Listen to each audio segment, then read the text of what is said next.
Are two NFL stars going to get traded soon? That's what we're going to talk about here on Friday's episode of Four Verts. My name is Harrison Graham, and it's a big news day here in the NFL. This is why you subscribe, because when breaking news drops, we cover it here on the show. We are getting closer and closer to 11,000 subscribers. Got to get there before week one. Let's make it happen. Daily content. Help us out. It is free.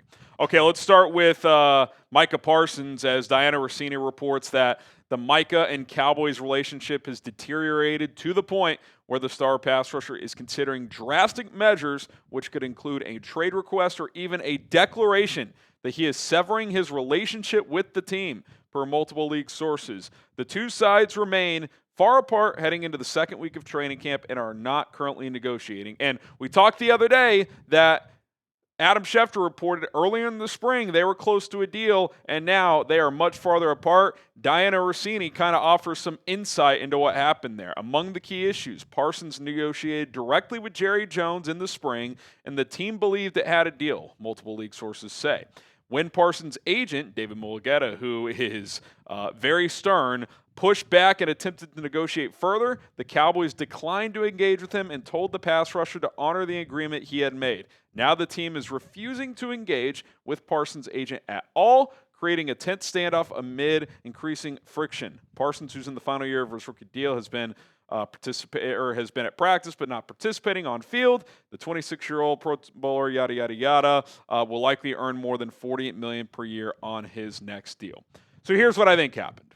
I think Micah and Jerry had some conversations in the spring, and they probably came to a verbal agreement of something around $35 million per year on a 4-year extension. That would be my guess. Let's call it 150, $37.5 million per year with, 110 guaranteed. Okay, cool. Well, what's happened since then? Max Crosby got he got about $35 million per year on his extension. Danielle Hunter, only on a 1-year extension, but got $35.6 million. Myles Garrett got $40 million per year at $123.5 guaranteed. TJ Watt, $41 per year on a 3-year deal, $108 million guaranteed. So what happened? The agent saw all this go down and say, Micah, you're not going to become the 4th, 5th highest paid pass rusher when you're 26 years old, in your prime, still ascending, and guys who are 30 and could be declining on their next contracts just got north of $40 million per year. And that's called being a good agent. Like, why would David Mulugeta recommend his client takes $5 to $6 million less per year and potentially $25 million less guaranteed? Again, I don't know the exact numbers, but I'm guessing something along those lines happened. And so now the agents involved, Cowboys don't want to deal with this agent because he does not give discounts, and they're basically saying, Micah, you screwed us. We had a deal in place. A deal is not in place until you sign the paper. That is how it works in any business in life. I might make a verbal offer on a house, but until I sign it, until I sign the paperwork, until it gets through an inspection and checks all those boxes, and you have a 10-day window to back out, until all the necessary steps are complete, it is not finalized. So I think that's what's happened here. It's like, sorry, Jerry, you're a businessman your whole life. Verbal agreements don't mean shit. They just don't. So I think that's where things sit. I think Micah's annoyed. I think he's pissed off that Jerry publicly has been kind of dragging him down and exaggerating certain things, like saying he missed 6 games last year to injury when he only missed 4, pointing out that he's regretted other extensions and that X, Y, and Z has happened and yada, yada, yada. And it's like, all right, man, I showed up last year and played when I was eligible for an extension. I showed up to camp this year in good faith. You're still dragging my name through the mud. Sorry, man. If you don't play ball soon, I'm going to request a trade. I don't blame Micah here at all. This is repeated behavior by the Cowboys. And sure, eventually they do get deals done, but as Schefter said recently, this one feels different. And I think when Jerry went public and said, oh, those pay Micah chants, those were nothing. The pay Lamb chants were much louder last year.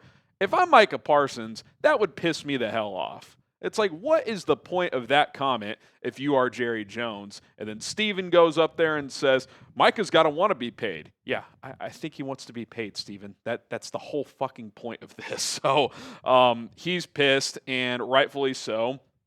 And it feels like things are on the brink, that it could go one way or the other for Micah and Dallas. Now, like the Myles Garrett deal, money talks. So if the Cowboys pony up and make him the highest paid edge, he'll shut up and he'll sign the deal. But if they don't, and if they want him to sign in the mid-30s, he's not going to sign, and nor should he at this point in time. So if he were to get traded, a few teams stand out. Chicago Bears, biggest need, probably need another pass rusher. Green Bay Packers, same deal. Patriots have the most cap space in the league, and if you got Mike Vrabel, who would love to have a guy like Micah Parsons, if they're looking to take a big leap and build this team around Drake May overall, Micah Parsons can certainly help you out. You would have Micah as a pass rusher, Christian Gonzalez, one of the best corners in the league.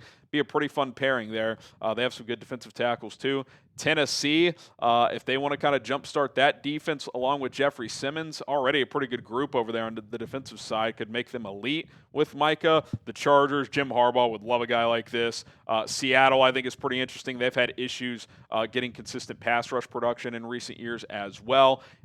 Probably a lot more teams as well. You're probably looking at double-digit teams that are going to make a call here. So we'll see what happens. I'm not saying Dallas is going to trade him, but, look, Russini's been all over the map this offseason. But if Micah Parsons makes a declaration of severing ties with the team, basically saying, I will never sign an extension here no matter what, then – Dallas can either keep him and keep franchise tagging him, or they can trade him for a haul because they will get a lot for him. Will the Cowboys trade Micah Parsons? Type T for trade, K for keep. I'll still lean keep here because I just think that the players like this in their prime rarely get traded, but Jerry's a wild card. I think at this point anything is possible. And then yesterday, last night, the news came in from Jordan Schultz and others that Terry McClaurin has requested a trade. So while Micah hasn't officially made any declaration or request, Terry has. He's like, I'm fed up. I'm requesting a trade. You guys aren't negotiating with me on a new deal. DK Metcalf got $33 million per year. You're offering me like 25. I'm going to request a trade because I feel pretty confident that there's some teams out there that'll pay me north of $30 million per year on a new deal. And he's probably right because he's kind of just one of the more smoothest route running, consistent receivers in the league. He's not a Jamar Chase. He's not a Justin Jefferson or a peak Tyreek Hill, but he's a number one receiver in the league. And I keep saying this about Washington. You finally have some momentum as a franchise. You are finally a team built to win for years to come. But you know what you don't have? A lot of depth at receiver after Terry McLaurin. Sure, you trade for Deebo Samuel. Not a single GM in the league would say he's a number one receiver in the league. He's a specialist type of player that, he runs a couple routes well. He can run those deep digs well. But otherwise, it's like screens, hitches, line him up in the backfield, manufacture touches for him. That's very valuable. Not as your top overall weapon, though. Not if you need him to consistently beat me in coverage, which he has failed to do the last couple of years. I just don't get what Washington is doing here. I'm not saying you pay him whatever he wants, but if you're not offering a deal in the ballpark of the DK contract, sorry, I just don't take that seriously. I just don't. The market dictates things. And look, I am very much in the camp that you shouldn't just bend the knee all the time, especially like these quarterbacks. Like Tua making the same money as Mahomes is ridiculous. That's an issue. But if a team gives DK Metcalf north of $30 million per year, Terry McLaurin deserves that contract, and he's got the leverage for it because what is Washington's alternative? To roll with Deebo Samuel and Zach Ertz as their playmakers? Coming off an NFC Championship game? I think that's just nuts. So I think the Commanders got to figure this one out, and I do think they will because if they don't, they're just not in a way. If T. Higgins, the number 2 in Cincinnati, can get 28 3/4, you can't give Terry 30. Now, look, if Terry's asking to top CeeDee Lamb or Justin Jefferson, I'm not playing ball there. But Garrett Wilson, DK Metcalf, A.J. Brown, I would take A.J. Brown, but his next contract, he's probably going to get a raise. He's right in there. Brandon Ayuk at 30, come on. He's better than Brandon Ayuk. Let's go through some teams that I think make some sense. The New England Patriots, a lot of cap space, don't really have a true number one. They're hyping up Stephon Diggs. I would love Diggs as a number 2, not as a number 1. You want to help Drake May out, get him a guy like Terry McLaurin, one of the best route runners in the game at all 3 levels. Green Bay Packers.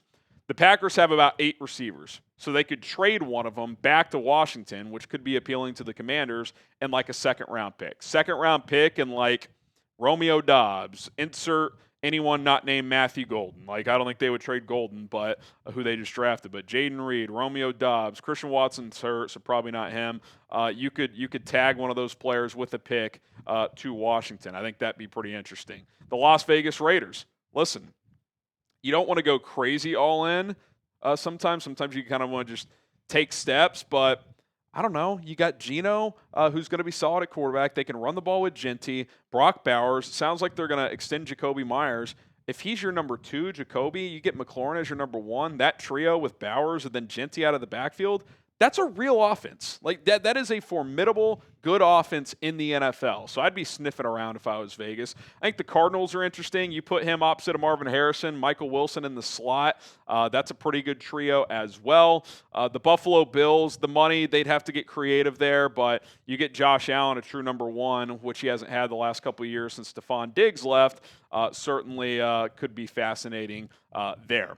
A few more, just rapid fire. Denver, they just paid Cortland Sutton, but it was only $23 million. I have a couple of young guys, Marvin Mims, Troy Franklin. Not sure they would bite, but if you want to get Bo Nix another weapon, I'll throw Miami in here, and the thought here would be some kind of swap for Tyreek Hill, who would be a 1-year rental for Washington, but maybe that would be kind of ideal because the way his contract is structured, they can cut him next year for basically no penalty. So you swap McLaurin, who you don't want to give multiple years of $30+ million for, take on Tyreek Hill, who's at $30 million, but it's only for 1 year, and then you can reassess after the season with Tyreek. So, and things have been kind of tense there with Tyreek in Miami. Maybe the Dolphins would be comfortable giving Terry like a 3-year deal. You pair him with Jalen Waddle. I think a swap there could be interesting. Same with the 49ers, by the way. I think that you'd revisit that kind of Ayuk swap. I don't think you would bring him on without sending somebody out.